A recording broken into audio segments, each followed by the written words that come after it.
Ini adalah video kumpulan PR ya untuk yang sudah terapi. Jadi ada beberapa bahan yang saya tambahkan dari berdasarkan sampel-sampel pasien yang punya sperma super ya. Nah, sekarang kalau untuk istrinya kan minum Prenagen yang sebelum hamil, Prenagen Essensis itu ya. Prenagen Essensis itu sehari dua kali ya, pagi dan malam sebelum tidur. Nah, kemudian untuk yang punya kista itu ditambah dengan makan jus buah naga. Nah, terus untuk suaminya minumannya UC 1000 atau CDR. Itu satu botol setiap hari, satu botol segini ya. Satu botol ini yang lemon ya, ini kan orange. Yang lemon yang warna kuning ya. Setiap hari satu gini. Jadi caranya makan nasi kan ini dibagi 3 supaya untuk mencegah asam lambung. Untuk mencegah asam lambung dibagi 3. Jadi makan nasi dulu sedikit, minum UC-nya sepertiga, ditimpah nasi lagi, itu pagi. Kemudian siang diulangi, sore juga diulangi. Ini kalau dia kerja, dibawa kerja ya, itu si suami. Kemudian untuk suami juga wajib makan telur ayam biasa. Telur rebus ya, 5 ya, sehari itu 5. Sama ikan. Jadi lauknya telur ikan, telur ikan, telur ikan. Boleh lauk lain, tapi yang wajibnya telur sama ikan ya. Telur rebus sama ikan. Bagusnya ikan nila, cuman ada pasien juga yang dia pelaut, makannya ikan apa aja itu bagus juga spermanya. Nah, kemudian PR-nya lagi adalah nyemil cemilan, makan cemilan kacang edamame. Nah, cari di internet kalau bingung ya. Kacang edamame itu dikukus ya, setengah kilo untuk si suami tok ya. Untuk si suami atau kalau mau sama istri juga bagus. Yang jelas si suami wajib makan kukusan kacang edamame setengah kilo setiap hari untuk si suami. Nah, kemudian bikin pete Cina, bikin ramuan sirup itu pete Cina seperempat, toge seperempat, sama air matang seperempat liter. Di blender jadi satu, kemudian dimasukkan ke plastik itu ya, plastik sambal ya, 3 sendok plastik 3 sendok tadi ya, sirup bubur tadi ya, bubur toge tadi 3 sendok masukin ke plastik klip gitu. Untuk stok masukin freezer, jadi biar awet, karena pete Cina itu susah nyarinya ya. Untuk beberapa wilayah itu susah nyarinya pete Cina, dan kadang orang nggak doyan. Nah, untuk mengantisipasi nggak doyan pete Cina itu harus di blender tadi. Jadi nanti kalau mau diminum dikeluarin dulu, cemplungin ke air hangat, air suam-suam kuku, baru kalau udah encer diseruput gitu ya. Terus minum air teh apa gitu ya yang hangat untuk mengobati rasa enek dari pete Cina. Nah, kemudian sayur apapun, yang berikutnya adalah sayur apapun, tumis apapun itu harus ditambah toge ya. Jadi misalkan nih kacang campur toge, tumis jamur campur toge, tumis kacang campur toge, tumis kangkung campur toge ya. Jadi setiap harinya konsumsi toge matang, toge sayur, dan toge yang mentah gitu. Untuk yang istrinya haidnya tidak lancar atau sering telat-telat datang bulan, sebaiknya nanti ambil paket bekam privat ya, karena supaya bisa dibekam pribadi secara mandiri di rumah berkala. Nah, nanti diajarin cara bekamnya, jadi biar nggak nyari-nyari terapis amat ya. Itu untuk istri yang haidnya nggak lancar. Dan wajib air hangat minumnya. diharamkan es ya, es atau apapun makanan atau minuman yang dari chiller, dari showcase, dari kulkas itu ditaruh dulu sampai suhunya ruangan biasa. Itu. Nah, untuk yang haidnya kurang lancar juga, PR-nya wajib jalan kaki 1 jam setiap hari. Terapi jalan kaki ya. Pakai sendal refleksi kalau badannya terlalu berat, boleh sendal refleksinya yang pentol-pentolnya kecil-kecil boleh. Kalau yang gede-gede dia nahan sakit ya nggak apa-apa juga yang gede-gede ya. Jadi setengah jam jalan kaki, minum air hangat, lanjut lagi setengah jam jalan kaki, minum air hangat lagi ya, gitu. Oh iya, untuk yang spermanya kondisi sangat parah sekali ya, termasuk azoospermia, itu saya bisa dikatakan mewajibkan beli HDI ya. HDI itu Royal Jelly dan Clover Honey. Sambil nanti ambil paket yang privat bekam ya, langsung belajar bekam karena saya pengen untuk kloter-kloter awal ini cepat berhasil gitu. Jadi memang sengaja saya ajarkan gitu karena memang harus rutin dibekam. Untuk berapa lamanya nanti ada saat terapi, kita lihat dari hasil terapinya itu berapa lama ngejimnya.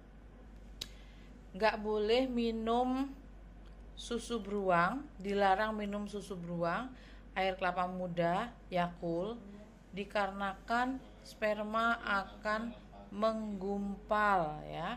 Kalau menggumpal dia akan terjebak, kalaupun ada spermanya itu akan terjebak dalam gumpalan itu dan nggak bisa bergerak, kan sayang gitu ya. Kemudian si istri pakailah gaya nungging ekstrim ya. Nah, nanti kalau yang lupa kemarin dikasih tahu atau lupa caranya, bisa video callan saat saya nggak sibuk juga ya, atau ambil terapi langsung cek gitulah ya, karena saya harus mengecek spermanya sudah bagus apa belum, PR-nya sudah dikerjakan dengan baik apa belum gitu ya. Kemudian ini promil kan rezekinya masing-masing juga ya. Yang penting disiplin mengerjakan PR. Alhamdulillah banyak yang sudah berkembang spermanya ketika dikontrol. Jadi jangan cuman mengeluh saja, kok belum jadi, kok udah mau haid lagi, kok ini, kok itu. Mikir dulu PR-nya sudah dikerjakan semua apa belum ya. Jadi coba boleh dibandingkan dengan dokter deh. Kalau masih kecewa dengan saya, silakan ke dokter lagi ya. Ya siapa tahu cocok lagi ya dengan dokternya. Jadi jangan terlalu banyak mengeluh, kerjakan saja. Dan perbanyak sedekah ya, jangan jadi orang pelit. Bahkan orang pelit pun gak suka sama orang pelit. Jadi sedekah itu membuka pintu langit ya. Bolehlah dikatakan pagi-pagi ngasih misalkan 2 bungkus nasi campur telur dengan lauk telur, kasih ke pemulung-pemulung itu. Jadi makanan adalah sedekah yang langsung diterima oleh tubuh. Jadi dia bukan uang yang misalkan untuk mabuk lem atau beli rokok dan lain sebagainya ya, tapi makanan itu langsung ditelan untuk kehidupan dia, seperti itu. Jadi sperma yang lambat itu karena kurang vitamin C ya. Sperma yang lambat karena kurang vitamin C. Sperma yang rusak itu karena radiasi HP ataupun radiasi alat-alat kerja, komputer, tower listrik, alat-alat medis ya. Coba cari akal supaya bisa mengecek seberapa kandungan radiasinya di lingkungan sekitar Anda. Nggak boleh pakai celana ketat untuk yang laki-laki ya. Duduk juga nggak boleh dijepit karena telurnya kecempet. Kemudian celananya nggak boleh ketat, jangan terkena air panas, kemudian jangan terkena radiasi. Untuk yang kasus-kasus ya lumayan berat seperti azoospermia tadi ya, wajib turunkan berat badan dulu ya. Nah, wajib turunkan. Kalau perutnya masih buncit, masih kulitnya keras, itu masih kalau untuk dibekam pun dia akan kurang efektif karena tidak kena dengan saraf-saraf seperti itu. Video ini nanti ditulis ulang di kertas, cek berat badan, ditulis kontrol berat badannya berapa, dicek setiap harinya. Kemudian ditulis ulang kan, yang ada di video ini ditulis ulang supaya mempermudah, oh PR ini udah dikerjakan apa belum, ini belum, gitu ya. Untuk yang parah-parah terutama ya, yang spermanya sangat sepi sekali, kecuali kalau masih pengen nunggu bertahun-tahun lagi ya monggo silakan. Kalau pengen ikhtiarnya lebih maksimal, saya sangat menganjurkan beli produk HDI ya. Saya tidak jualan karena saya cuma ikut member untuk supaya gampang dapat diskonnya itu untuk pasien-pasien. Kalau mereka suruh HDI itu minumnya cuma seujung sendok kecil, cobalah 3 karena itu madu cuman. Jadi ya akan lebih banyak manfaatnya lah gitu, bukan sesendok kecil. Sendok kecil kan biar awet tuh. Begitu. HDI itu produk sebuah MLM. Dia untuk promilnya ada produk yang sudah saya buktikan ya. Jadi apapun yang saya rekomendasikan ini karena sudah dibuktikan. Termasuk kacang edamame. Orang yang makan kacang edamame spermanya super ya. Salah satunya edamame gitu kan. Terus dia sering juga si pasien yang spermanya super itu sering memfermentasikan bawang putih ditaruh di rice cooker tanpa nasi, tanpa dihidupin, cuman warming aja sampai beberapa hari, sampai dia berwarna hitam baru dimakan gitu. Itu pun terpaksa ya minum kayak gitu. Bawang putih itu. Begitu ya Bapak Ibu, semoga sabar dan tekun menjalankan PR-nya. Dan untuk pengecekan atau kontrol itu gunanya untuk saya tes supaya sudah benar apa belum mengerjakan PR. Jadi bukan cuman asal protes saja, asal mengeluh saja, nggak usah pakai teori-teori yang lain, karena semua yang saya berikan ini karena memang sudah saya amati secara langsung. Jadi saya bukan seperti durian kemarin ya. Durian itu memang mengandung vitamin C. Itu produksi 1 hari itu. Yang video TikTok saya itu produksi 1 hari baru semalam. Tapi dia makan durian ya cuman satu biji sih, minimal 1 biji, tapi setiap hari. Itu super isinya juga. Nah, ada yang nanya emang nggak bahaya? Yang bahaya itu untuk perempuan. Ini kan saya berbicara tentang sperma. Jadi kalau yang bicara bahaya itu yang untuk perempuan, untuk orang hamil nggak boleh ya, gitu. Jadi kalau ada yang membandingkan durian dengan produk lain, dengan buah lain, saya nggak urusan dengan buah lain ya. Saya cuman membantu memvisualisasikan apa yang sudah saya amati dari pasien-pasien.